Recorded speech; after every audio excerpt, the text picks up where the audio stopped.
So what do we think these, actually I'd say 3 household ingredients plus 1 special ingredient do?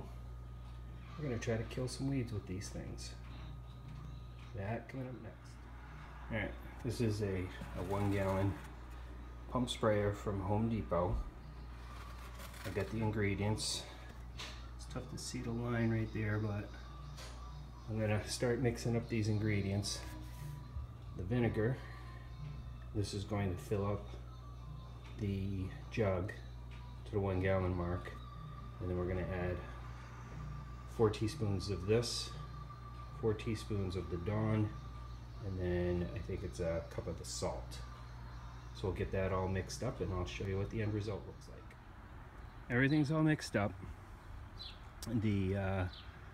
The Dawn dish soap definitely gives it a blue color. I'm not sure if you can see it that well inside the 1 gallon sprayer, but it smells better than the stuff that you might buy at Home Depot for weed killer.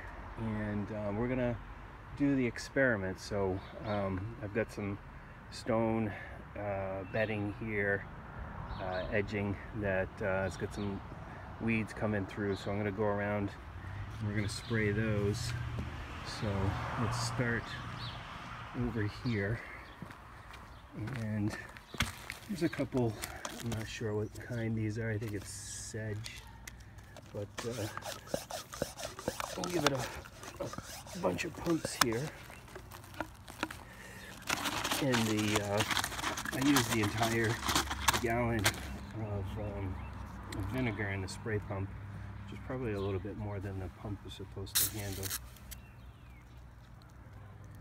Yeah, and my spray is clogged open. It's clogged, so let me fiddle with my sprayer and then I'll be back.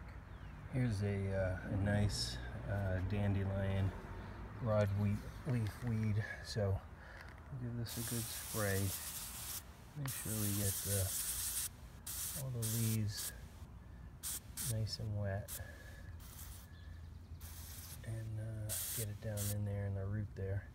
And then what we'll do is we'll come back here tomorrow, maybe even come out a little bit later and see, now that this has been sitting in the sun, if it's had any impact on it at all. Alright, here's another big area where you can see the weeds have kind of grown down into the stone bed and are starting to take over. I noticed this the end of last season after I put down the stone, so we'll give this a good spray and continue along the rest of the bed and get the edge there and see what kind of progress we can make with killing off all these weeds.